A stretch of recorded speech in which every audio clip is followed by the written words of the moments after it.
Hello viewers, আজকে আমরা fire ডোর সম্পর্কে প্রশ্ন আকারে কিছু বিষয় জানার চেষ্টা করব। প্রথমে যে বিষয়টি বলা হয়েছে, ফায়ার ডোর খোলা রাখার শর্ত কি? ফায়ার ডোর খোলা রাখতে হলে ফায়ার অ্যালার্ম এর সাথে সম্পর্কিত অটোমেটিক বন্ধের ব্যবস্থা থাকতে হবে।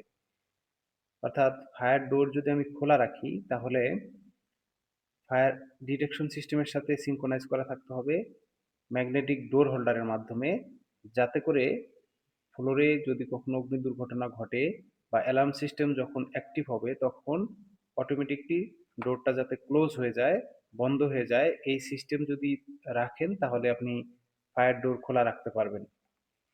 এটি রেফারেন্স হিসেবে অ্যাকর্ড বিল্ডিং স্ট্যান্ডার্ড দেওয়া হয়েছে।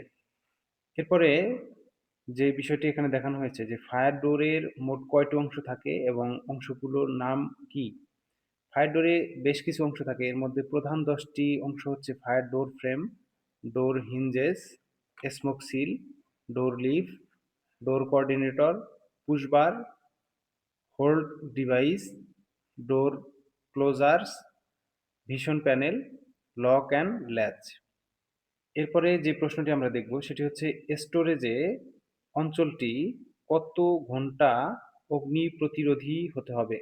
অর্থাৎ আমাদের যে স্টোর রুমগুলো হয় সেগুলা কত ঘন্টা অগ্নি প্রতিরোধক দেয়াল থাকতে হবে, সেটি হচ্ছে 1 ঘন্টা অগ্নি প্রতিরোধী দেয়াল থাকতে হবে, reference accord building standard. Next যে প্রশ্নটি দেখব সেটা হচ্ছে বিল্ডিং এর দেয়াল কত ঘন্টা অগ্নি প্রতিরোধী হতে হবে। ফ্যাক্টরি বিল্ডিং যদি 4 স্টোর বা ততোধিক হয় এর জন্য 2 ঘন্টা ফায়ার রেটেড ওয়াল থাকতে হবে। অর্থাৎ বিল্ডিং যদি 4 তলার উপরে হয় সেই ক্ষেত্রে আমাদের 2 ঘন্টা ফায়ার রেটেড দেয়াল থাকতে হবে। এবং যদি 3 স্টোর বিল্ডিং এর জন্য 1 ঘন্টা অগ্নি প্রতিরোধী হতে হবে। অর্থাৎ যদি 3 তলার নিচে হয় বিল্ডিং তাহলে অবশ্যই আমাদেরকে 1 ঘন্টা ফায়ার রেটেড দেয়াল দিতে হবে, রেফারেন্স অ্যাকর্ড বিল্ডিং স্ট্যান্ডার্ড। এরপরে আরেকটি প্রশ্ন হচ্ছে কত স্টোরেজে বিল্ডিং এর জন্য একটি রি এন্ট্রি পুনরায় প্রবেশ দরজা লাগবে। অর্থাৎ একটি বিল্ডিং কত তলা হলে পুনরায় প্রবেশের জন্য আরো একটি আলাদা দরজা লাগবে। উত্তর 5 স্টোরেজে অধিক বিল্ডিং এর জন্য সিঁড়ির নিকট একটি রি-এন্ট্রি পুনরায় প্রবেশের দরজা লাগবে। অর্থাৎ যদি 5 তলার বেশি হয় বিল্ডিং এর উচ্চতা সেক্ষেত্রে পুনরায় প্রবেশের জন্য একটি রি-এন্ট্রি দরজা লাগাতে হবে, রেফারেন্স অ্যাকর্ড বিল্ডিং স্ট্যান্ডার্ড 6.8.3.1। এরপরের যেই প্রশ্নটি আমরা দেখব সেটা হচ্ছে কেমিক্যাল রুম কত ঘন্টা আগুন প্রতিরোধী হতে হবে। 4 ঘন্টা আগুন প্রতিরোধী হতে হবে কেমিক্যাল রুমটি, রেফারেন্স অ্যাকর্ড বিল্ডিং স্ট্যান্ডার্ড। আরেকটি প্রশ্ন, বিল্ডিং এর দেয়াল কত ঘন্টা আগুন প্রতিরোধী হতে হবে।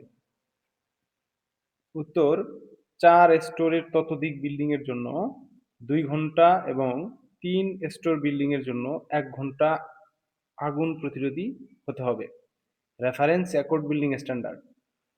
গুরুত্বপূর্ণ প্রশ্ন, অকুপেন্সি লোড কত হলে সকল বহির্গমনের জন্য পুশ বার সিস্টেম হতে হবে।